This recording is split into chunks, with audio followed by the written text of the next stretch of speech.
আমাদের নিজেদের ময়লাটুকু আমরা আমাদের পকেটে ধরে রাখবো, কিন্তু রাস্তায় ফেলবো না।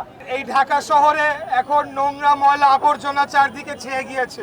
আমরা আজকে এখানে এই কার্যক্রম করার মাধ্যমে আমাদের মূল উদ্দেশ্য, মূল লক্ষ্য হচ্ছে জনগণের মাঝে একটা সচেতনতা তৈরি করা। দেশের বাইরে যখন যাই, প্রবাসী ভাইরা রয়েছে, ওই দেশে গিয়ে কিন্তু আমরা তখন ঠিকই সেই দেশের নিয়ম কানুন মেনে চলি। আমরা রাস্তাঘাট পরিষ্কার রাখি, রাস্তাঘাটে ময়লা আবর্জনা ফেলি না। আবার আমরাই যখন আমাদের নিজেদের দেশে আসি তখন আমাদের অভ্যাস আমাদের পাল্টায় যায়।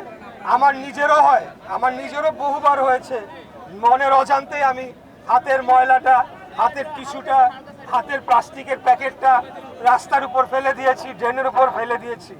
আমাদেরকে এই ধরনের অভ্যাস পরিত্যাগ করতে হবে।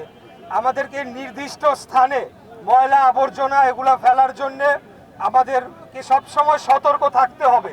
প্রয়োজনে আমাদের নিজেদের ময়লাটুকু আমরা আমাদের পকেটে ধরে রাখবো, কিন্তু রাস্তায় ফেলবো না। আরে ঈদ লাগছে মনে, খুশির জোয়ার সবখানে। আরে ঈদ লাগছে মনে, বিকাশ পেমেন্ট সবখানে।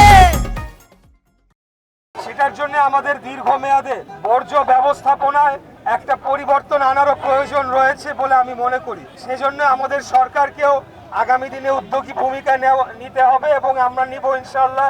বিভিন্ন জায়গায় আপনারা জানেন যে মলমূত্র ত্যাগ করা হয়, এটা আমাদের একটা বাজে অভ্যাস, আমাদের একটা বাজে সংস্কৃতি। আমাদের পর্যাপ্ত পরিমাণে পাবলিক টয়লেট তৈরি করতে হবে, বর্জ্য ব্যবস্থাপনার নির্দিষ্ট স্থান তৈরি করতে হবে।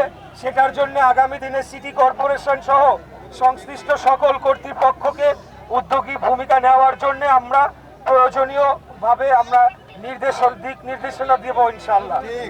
বাসাবাড়ির ময়লাও আমাদেরকে নির্দিষ্ট স্থানে ফেলতে হবে। পরিষ্কার পরিচ্ছন্ন পরিচর্যা আমরা করব, সেই উদাহরণটি আজকে সেট করার জন্য আমরা এই কর্মকাণ্ডে অংশগ্রহণ করেছি।